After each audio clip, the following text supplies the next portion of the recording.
wabarakatuh. Perkenalkan, nama saya Nadia Rahmi, saya jurusan PAI dari unit 2.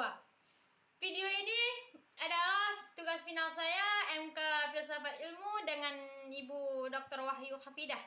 Saya berterima kasih kepada Ibu Dr. Wahyu Hafidah yang telah memberikan kesempatan untuk saya untuk membuat tugas final saya dengan judul apa itu filsafat dan apa manfaatnya belajar filsafat.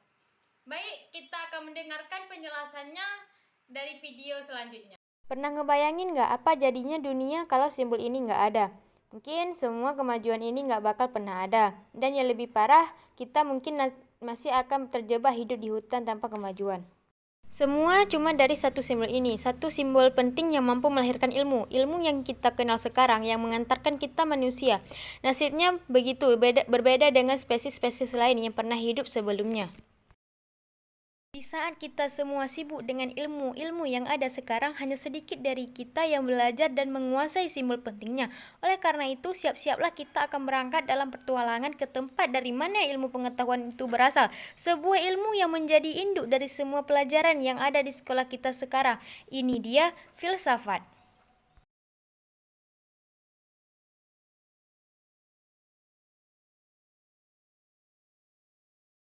Filsafat itu singkatnya adalah ilmu tentang cara berpikir. Bayangin cara berpikir itu adalah semacam roda gear yang bergerak di kepala kita, yang mempengaruhi bagaimana kita menjalani hidup. Coba kita langsung pakai contoh.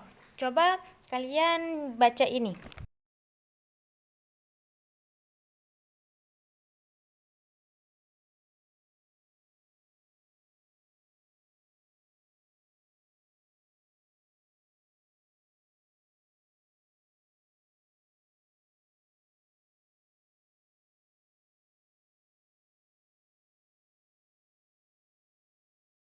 Apakah kalian merasa tergerak? Kutipan-kutipan ini adalah contoh cara berpikir.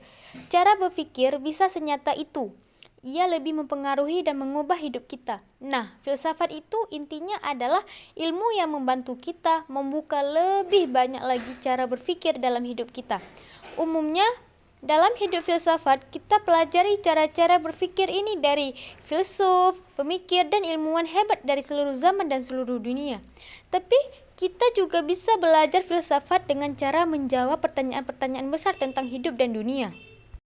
Pertanyaan-pertanyaan filosofi tentang asal-usul alam semesta melahirkan ilmu fisika. Pertanyaan tentang bagaimana cara menjalankan negara yang baik melahirkan demokrasi dan Pancasila. Pertanyaan tentang cara menjalankan pertandingan yang adil melahirkan peraturan sepak bola, hingga pertanyaan tentang bagaimana cara hidup yang baik dan benar melahirkan pemahaman dan keyakinan. Itulah guna filsafat di dunia. Semua lahir dari pertanyaan. Dan filsafat begitu penting untuk kita pelajari, karena ialah yang akan memberikan kita fondasi kuat untuk belajar ilmu-ilmu pengetahuan lainnya. Sebagai induk dari semua ilmu pengetahuan, filsafat punya sejarah yang begitu panjang. Di masa-masa awal peradaban, nenek moyang kita mencoba menjawab banyak pertanyaan besar.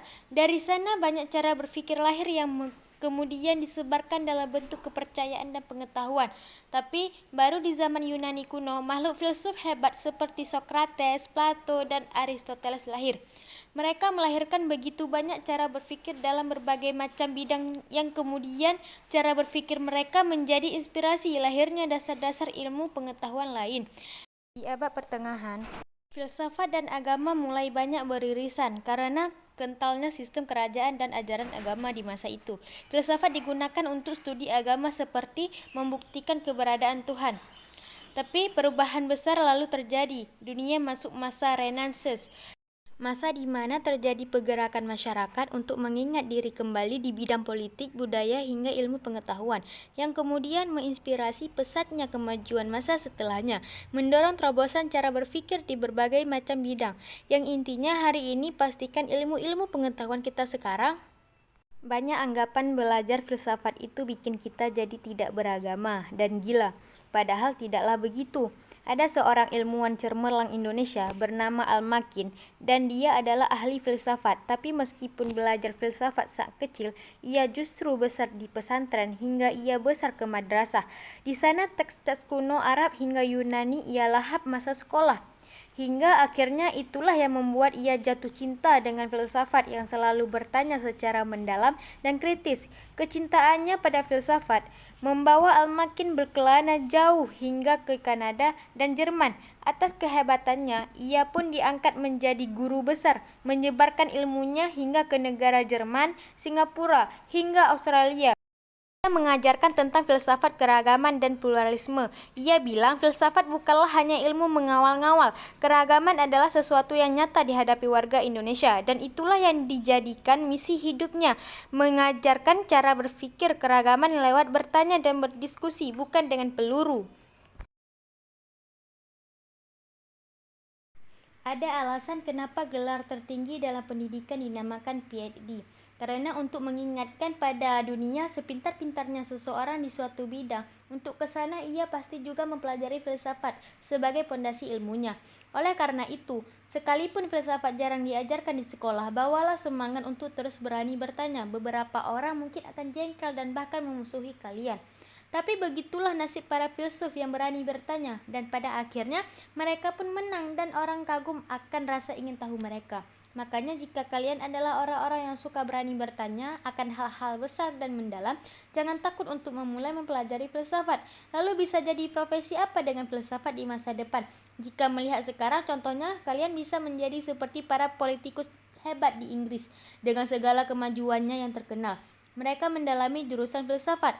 Kalian pun bisa jadi seperti Al-Makin, menjadi akademis yang menyebarkan ilmunya demi kebaikan. Tapi di luar dari hal itu, semua lewat dari seri Kok Bisa Explain ini, kalian pun harus belajar mengubah cara berpikir kalian tentang memilih jurusan dan profesi. Karena nyatanya mempelajari suatu bidang atau jurusan itu jangan pernah terpaku pada bisa jadi apa atau profesi apa. Kenapa begitu? Karena pendidikan itu harusnya membangun diri kalian untuk siap menghadapi masa depan, bukan hari ini. Satu hal yang pasti, profesi dan pekerjaan itu sepanjang zaman akan terus berubah. Saat sekolah mungkin bermimpi jadi pilot, itu sangat keren. Tapi karena kalian akan lulus dan hidup di masa depan di mana profesi pilot sudah tidak ada lagi, dan banyak profesi hari ini yang beberapa tahun lalu bahkan belum ada sama sekali.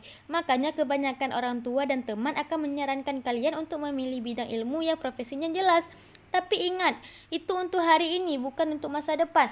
Makanya solusinya adalah ingat bahwa pendidikan dan semua pelajaran ini adalah semacam senjata yang kalian akan gunakan untuk bertahan di masa depan. Apapun profesi yang akan lahir dan dibutuhkan di masa depan, dengan modal senjata kalian harus mampu beradaptasi, dan itulah yang terjadi kepada orang-orang hebat lulusan filsafat ini. Karena fakta pahitnya, dunia hari ini mungkin tak lagi membutuhkan banyak profesi filsuf seperti Socrates. Tapi dengan modal senjata filsafat yang mereka pelajari, mereka beradaptasi ke profesi lain yang dibutuhkan dunia hari ini. Tapi jadi kita jangan juga pernah bisa membatasi belajar diri filsafat kalian bisa dengan jadi cara apa hanya menjawab karena pertanyaan-pertanyaan besar yang kalian tentang pilih. hidup dan dunia. Justru jadikanlah jurusan atau bidang yang kalian pilih menjadi modal senjata untuk kalian bisa beradaptasi jadi apa saja di masa depan. Karena sekali lagi, ingatlah, terlepas dari semua ilmu pengetahuan yang dilahirkan filsafat, tujuan besar dari filsafat sendiri sebenarnya ada pada arti di balik namanya, philo dan sophie. Sudah terlalu banyak orang pintar di dunia ini, namun ingat, banyak juga dari mereka menggunakan ilmunya untuk hal yang tidak baik. Dengan pegangan filsafat yang kalian tuju adalah bisa membuka diri dengan lebih banyak cara berpikir, dan ujungnya tak hanya jadi orang pintar, tapi juga membuat kita bisa menjalani hidup lebih baik dan lebih bijak. Itulah dia filsafat, sang induk dari ilmu pengetahuan. Rasa ingin tahu manusia akan pertanyaan-pertanyaan besar hidup dan dunia, yang dari pertanyaan kemudian melahirkan logika yang menjadi matematika, sebuah alat untuk mengukur semua hal di alam semesta yang kemudian menginspirasi lahirnya metode saintifik. Mencari tahu kebenaran lewat bukti tentang asal-usul alam semesta, hingga bagaimana ia bekerja. Tapi tak berhenti di semesta saja, sains juga kemudian digunakan kita untuk mencoba mengerti kompleksnya makhluk hidup, termasuk kita, manusia. bagaimana tubuh dan otak seorang manusia bisa bekerja termasuk juga berkembang, hingga bagaimana jutaan manusia yang punya otaknya masing-masing berinteraksi satu sama lain, membentuk masyarakat. Lalu di tahap ini hingga sejauh ini, sains menembus wilayah baru, tak seperti ilmu fisika yang bisa memprediksikan sebuah bola akan jatuh di mana. Sangat sulit untuk memprediksikan manusia dan masyarakatnya, tapi justru di ilmu-ilmu sosial lah metode sains yang objektif juga dikombinasikan dengan penjelasan terhadap manusia yang begitu subjektif. Tapi semakin kita ke ujung, ada wilayah di mana subjektivitas manusia sepenuhnya berkuasa. Di sini keindahan perasaan dan makna mengisi hidup kita, menciptakan sesuatu yang menembus batas imajinasi, yang dimana seringkali inspirasinya berasal dari mencoba menjawab pertanyaan-pertanyaan besar dalam kehidupan dan dunia. Sangat mirip dengan wilayah di mana kita mulai mengembalikan kita ke awal, yaitu filsafat dan pertanyaannya. Inilah dia ilmu pengetahuan kita. Dan bersiaplah pada episode selanjutnya. Setelah ini kita akan berkenalan kembali dengan ilmu yang merupakan kode rahasia dari alam semesta, sebuah bahasa yang mengatur semua yang terjadi di dunia ini. Sekian dan terima kasih. Assalamualaikum warahmatullahi wabarakatuh.